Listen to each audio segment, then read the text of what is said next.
she thought she had you. What happens when a man chooses zero contact? Hello and welcome, beautiful souls, to Secret Passions.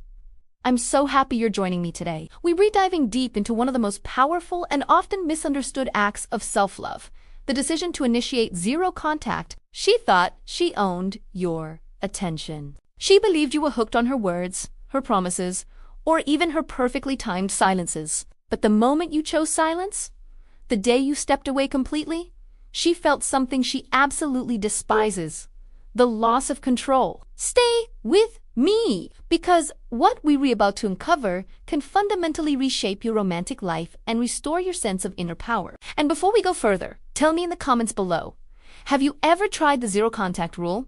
And what did you learn about yourself in the process? The wise always remind us that the highest form of retaliation is not to resemble the person who harmed you. And that is the very heart of zero contact.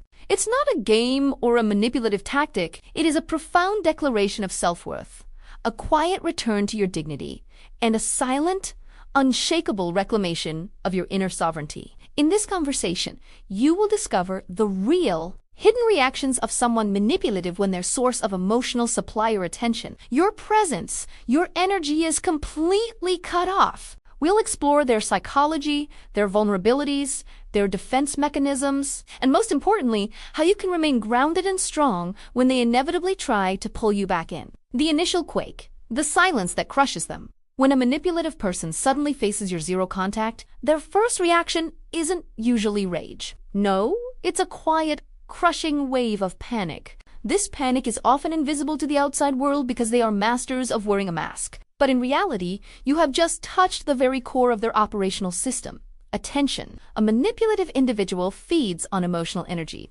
specifically yours.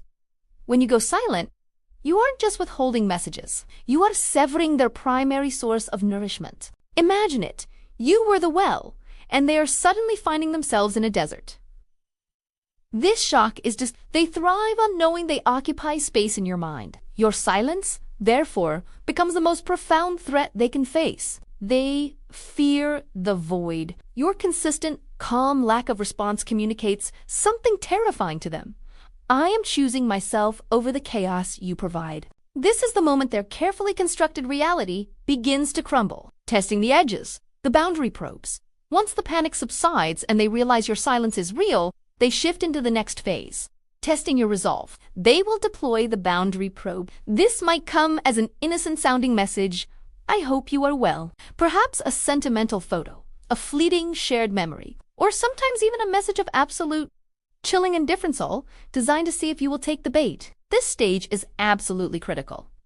They aren't reaching out because they missed you. They are reaching out because they missed controlling you. They want to find a chink in your armor, a small gap in your resolve. If you respond, even with a brief, polite note, you signal a weakness, and they instantly regain a foothold. If you remain strong, consistent, and maintain your boundary, they are forced to retreat. They have an extremely fine-tuned emotional radar. They know exactly when and where to strike, like reaching out on an evening when they know you might feel a little lonely, or on an anniversary. They are testing the strength of your newly built internal wall. The emotional counterstrike, the perfect victim, when the subtle probes fail to elicit a response. They may shift into the role of the perfect victim. They will suddenly express profound sadness, regret, or talk about suffering and loss, not out of genuine love for you, but because the victim role is a proven mechanism for re-entering your emotional space. They know you have compassion, and they seek to weaponize it against you. Do not fall into this highly sophisticated trap. This is rarely a sincere confession. It is a timeless psychological maneuver.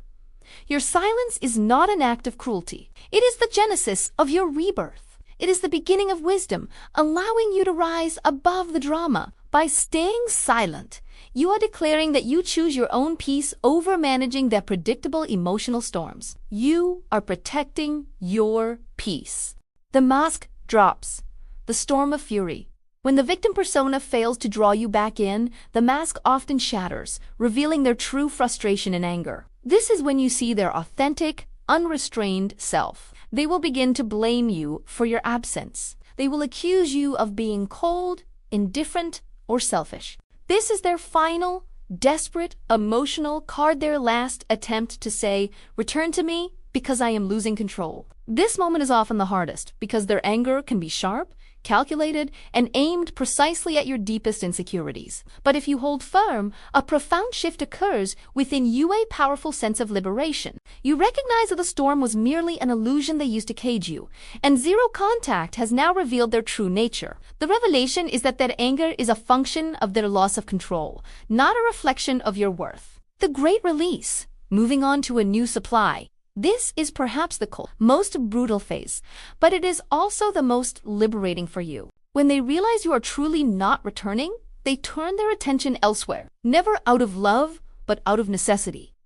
A manipulative person cannot tolerate a vacuum. They must fill the space. They will seek a new source of attention, a new soul to mold, a new presence to capture. But Aark, this is not a defeat for you. It is your ultimate victory. You have successfully exited a toxic, exhorting cycle that could have lasted years. You chose your freedom over the chaos. You reclaimed your energy. Your renaissance begins now. If you've stayed with me until this point, you are stronger than you give yourself credit for. Zero contact isn't running away. It is a profound act of courage and self-affirmation for the journey. Repeat this to yourself. I choose my peace. My silence is my strength, my dear friend. You have just navigated one of the toughest emotional journeys possible. Remember that your peace is non-negotiable, and your decision to step away is a testament to your growing self. Everything you need to heal and thrive is already within you. You are brave, you are evolving, and you are ready for a love that honors your whole self. If this conversation lit a fire in your soul and gave you the clarity you needed, please take a moment to hit that like button. It helps this message reach others who need it. If you want to keep exploring how to build authentic confidence and emotional mastery with our Secret Passions community, please subscribe and turn on the notification bell. And finally, in the comments below, share one realization you've had about your self-worth during this journey. Let's support each other's growth. Until next time, keep choosing your peace, keep trusting your strength, and keep shining your magnificent light.